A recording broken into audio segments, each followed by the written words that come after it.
নমস্কার বন্ধুরা, আমার সবুজ বিলা ইউটিউব চ্যানেলে সকল প্রিয় বন্ধুদের জানাই অনেক অনেক স্বাগত। আশা করি আমার ভিডিওটি যে যেখান থেকে দেখছেন নিশ্চয়ই সকলে ভালো এবং সুস্থ আছেন। বন্ধুরা, আজকে আমি নতুন একটা ভিডিও আপনাদের কাছে শেয়ার করছি, সেটা খুবই উপকার হবে। এটা হচ্ছে আমি যেটা তৈরি করব আমাদের গাছের জন্য বেস্ট অনুখাদ্য।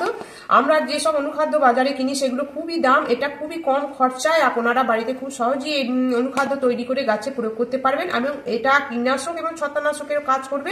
বন্ধুরা, তার জন্য কি কি নিতে হবে দেখুন। এই যেটা পটাশিয়াম জাতীয় যে খোসাগুলো আছে সেইগুলো আমি নিয়েছি। দেখুন, এখানে আলুর খোসা আছে, পেঁয়াজের খোসা, শশা খোসা, কলার খোসা থেকে আরম্ভ করে দেখুন এখানে, তারপরে এইখানে আছে কমলা লেবুর খোসা আছে, এই কটা নিয়েছি। এর সঙ্গে আপনারা আলাদা আরো কিছু খোসা অ্যাড করতে পারেন।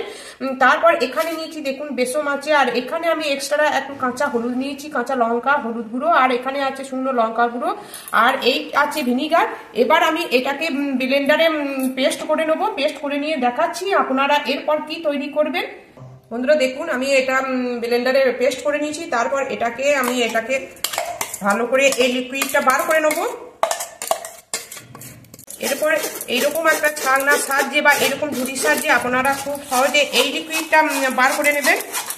তারপর যখন এটা বেরোবে না, এই অংশটা রোদে শুকিয়ে আপনারা অবশ্যই গাছের গোড়ায় প্রয়োগ করবেন। এটা অনেকটা উপকার লাগবে। এটা তো বলে দিলাম দুর্দান্ত কীটনাশক কাজ করবে। আমরা যেসব বাজার চালিত কীটনাশক গাছে প্রয়োগ করি সেটা গাছের নানা রকম ক্ষতি হওয়ার চান্সও থাকে। তাই আমরা যদি সহজে এইরকম বাড়িতেই একটা অর্গানিকভাবে অনুখাদ্য এবং কীটনাশক তৈরি করে গাছে প্রয়োগ করতে পারি, তাহলে গাছের আর কোনো সমস্যা থাকবে না। এইভাবে সমস্ত লিকুইডটা আমি বার করে নেব। আপনাদের কাছে যদি কাঁচা হলুদ থাকে, সমস্ত উপকরণগুলো একবারে ব্লেন্ডারে দিয়ে এই হলুদ গুঁড়ো থেকে আরম্ভ করে বেসন, লঙ্কার গুঁড়ো সমস্ত একসঙ্গে মিশিয়ে আপনারা ব্লেন্ডারে পেস্ট করে নিয়ে এইভাবে লিকুইডটা বার করতে পারেন। বন্ধুরা দেখুন, এরপর এই লিকুইডটা বেরিয়ে গেল। তারপর এই পেস্ট আমি কি করি আমি সেটাও দেখাচ্ছি।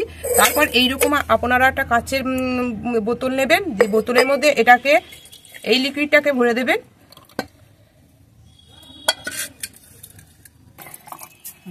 বন্ধুরা, আমি এর সঙ্গে বেসন দিয়ে দিলাম 1 চামচ। তারপর এখানে 1 চামচ হলুদ গুঁড়ো দিয়ে দেবো। তারপর এখানে 1 চামচ দিয়ে দেবো লঙ্কার গুঁড়ো। আমি এক্সট্রা এইটা পেস্ট করতে এটা আমার ভুল হয়ে গেছে। এইটা আপনারা কাঁচা হলুদ যদি থাকে অবশ্যই পেস্ট করে নিয়ে দেবেন। আমি এর মধ্যে দিয়ে দিলাম। তারপর যেটা দেবো বন্ধুরা, এখানে দেবো দেখুন এই যে চিটা গুড়, খুব পুরনো চিটা গুড় 1 চামচ দিয়ে দেবো। এটা দিলে কি হবে যে এর মধ্যে দেখবেন যদি না দেওয়া হয় একটা ব্যাকটেরিয়া, অপকারী ব্যাকটেরিয়া সৃষ্টি হয়, সেটা হবে না। এইভাবে এই উপকরণটা আপনারা ভালো করে গুঁড়িয়ে নেবেন। তারপর আর একটা উপকরণ, সেটা আমি দেখাচ্ছি। এখানে আপনারা চিনি ব্যবহার করতে পারেন, গুড় যদি না থাকে অবশ্যই আপনারা চিনি ব্যবহার করবেন। বন্ধুরা, এরপর দেবো একটু ভিনিগার 1 চামচ। এটা দিলে কি হবে, খুব ঝাঁঝালো হবে এবং পোকামাকড় এটা আসবে না। আপনারা যখন এটা স্প্রে করবেন, এটা স্প্রেও করতে পারেন গাছে এবং মাটিতেও দিতে পারেন। এটা আপনারা প্রতি সপ্তাহে একবার করে করবেন, দেখবেন গাছে কীরকম ফুল ফল আসবে আর এটা পোকামাকড়ও হবে না। এইরকম অর্গানিক খাবার যদি আমরা বাড়িতে তৈরি করে যদি গাছে প্রয়োগ করতে পারি, তাহলে আমাদের অনেকটা সাশ্রয় হবে। একটু বুদ্ধি আর একটু পরিশ্রম করলেই এইরকম আমরা আমাদের বাগানের গাছের জন্য এরকম খাবার তৈরি করতে পারি। এটা সব থেকে বেস্ট একটা লিকুইড অনুখাদ্য, অবশ্যই আপনারা করবেন। আর এইরকম দেখুন, এটাকে আমি ঢাকা না দিয়ে আমি এটাকে একটা ঠান্ডা জায়গায় এটা 1 মাস রেখে দেবো। 1 মাস রাখার পর তবে এটা আমরা প্রয়োগ করব। তারপর দেখুন বন্ধুরা, এই যে এই খাবারটা বেরিয়ে গেল, যে লিকুইডটা বেরিয়ে গেল, এই অবশিষ্ট অংশটা আমি একটা পেপারের মধ্যে এটা হালকা এটা রোদে শুকিয়ে নেবো খড়মড়ে করে। এটা আমরা যখন গাছের গোড়া খাবার দেবো তখন এই খাবারটা আমি দিয়ে দেবো। এর মধ্যে তো সমস্ত রকম পটাশিয়াম জাতীয় খাবার এগুলো আছে। এইভাবে এটাকে শুকিয়ে নেবেন বন্ধুরা। দেখুন, তারপর আজকে আমি এই গাছগুলোতে কি খাবার দিচ্ছি দেখুন। এখানে আছে ঘুটে ভিজানো জলটা আছে। এই ঘুটে ভিজানো জলে আমি এখানে নিয়েছি 4-5 লিটার প্লেন জল। তার মধ্যে আমি এখানে 1 চামচ গুড় দেবো। এই গুড়টা গাছের জন্য খুবই উপকার। এটা ফুল ফল আনবে, মাটি উর্বর করবে, উপকারী ব্যাকটেরিয়া সৃষ্টি হবে। আপনারা অবশ্যই যখন লিকুইড খাবার প্রয়োগ করবেন তখন এই গুড় ব্যবহার করবেন। তারপর এই যে ঘুটে ভিজানো জলটা আমি 1 লিটার এই মধ্যে দিয়ে দেবো।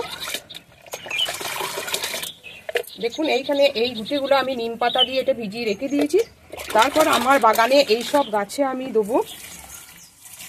এই খাবারটা আমি প্রতি সপ্তাহে ব্যবহার করে অনেক উপকার পেয়েছি, আপনারা করতে পারেন।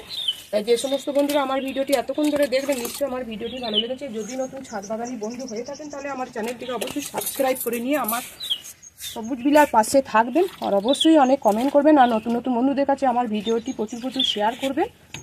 আপনারা ভালো থাকুন, সুস্থ থাকুন, ধন্যবাদ।